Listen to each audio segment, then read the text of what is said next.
مصلحا ومجددا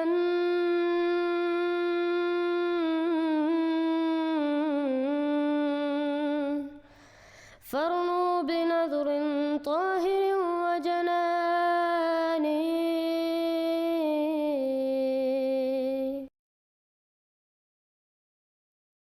حضرت صلی اللہ علیہ وسلم نے جب یہ فرمایا کہ تم میں نبوت قائم رہے گی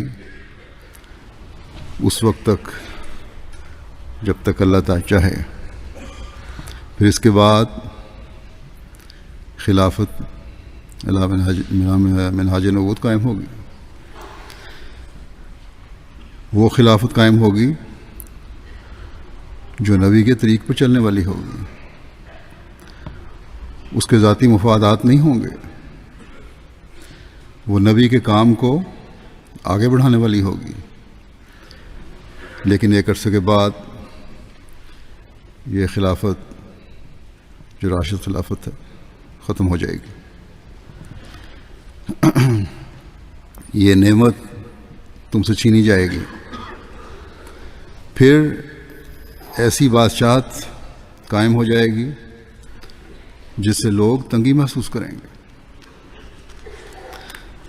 پھر اس سے بھی بڑھ کر جابر بادشاہت ہوگی. پھر اللہ تعالیٰ کا رحم جوش میں آئے گا اور پھر خلافت علی منہاج نبوت قائم ہوگی. دیکھیے حدیث شریف میں ہے کہ آپ صلی اللہ علیہ وسلم نے فرمایا کہ میرے بعد خلافت ہوگی، اور فرمایا کہ خلافت علی منہاج النبوہ ہوگی.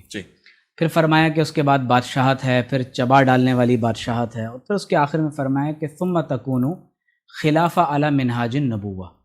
پھر احادیث کا جب ہم مطالعہ کرتے ہیں تو آپ صلی اللہ تعالی علیہ وسلم نے ایک اور حدیث کے اندر، یعنی متعدد احادیث ہیں، فرمایا کہ یکون فی آخر الزمان خلیفۃ. اور ہماری جو احادیث مستقبل کے حوالے سے میں چھوٹی سی بات آپ سے کر رہا ہوں، ہم سے زیادہ وہ اس لیے جانتے ہیں کہ یہ بھی حدیث رسول صلی اللہ علیہ وسلم ہے کہ قیامت سے پہلے پوری دنیا پر خلافت علی منہاج النبوت قائم ہوگا. یہ حدیث موجود ہے. حضرت سے ایک مرتبہ سوال کیا گیا کہ خلافت راشدہ کس کو کہتے ہیں اور اس کے مصداق کون کون ہیں. سبحان اللہ. تو آپ نے کیا خوب جواب ارشاد فرمایا کہ خلافت راشدہ یعنی خلافت وہ دور حکومت جو کہ نبوی طریقے پر ہو، جیسا کہ 4 خلفائے راشدین حضرت ابوبکر صدیق رضی اللہ تعالیٰ عنہ، حضرت عمر فاروق رضی اللہ تعالیٰ عنہ، سیدنا عثمان غنی رضی اللہ تعالیٰ عنہ، مولا علی شیر خدا کرم اللہ تعالیٰ وجہ الکریم، اس کے بعد امام حسن رضی اللہ تعالیٰ عنہ، اور پھر امیر المومنین حضرت عمر بن عبدالعزیز نے وہ خلافت کی. اور آپ نے فرمایا کہ میرے خیال میں ایسی خلافت راشدہ امام مہدی رضی اللہ تعالیٰ عنہ قائم کریں گے. ایسی خلافت راشدہ امام مہدی رضی اللہ تعالیٰ عنہ قائم کریں گے. یعنی ایک خلافت ایسی آنی ہے، ایک دور ایسا آنا ہے جو گویا خلافت راشدہ کے مصداق ہو. جس کی خوشخبری دی ہوئی ہے حضور نے صلی اللہ علیہ وسلم کہ قیامت سے پہلے پوری دنیا میں نظام خلافت علی منہاج النبوت قائم ہوگا، ہو کر رہے گا. اس میں کوئی شک و شبہ مجھے نہیں ہے اور نہ ہونا چاہیے کسی کو بھی جس کا بھی ایمان ہے محمد الرسول اللہ صلی اللہ علیہ وسلم پر. صحیح اور پختہ حدیث کے اندر موجود ہے.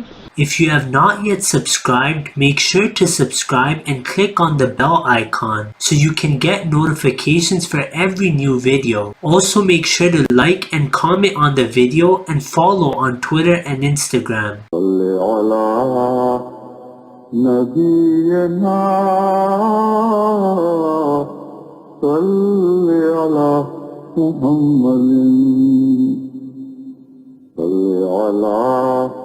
سفينا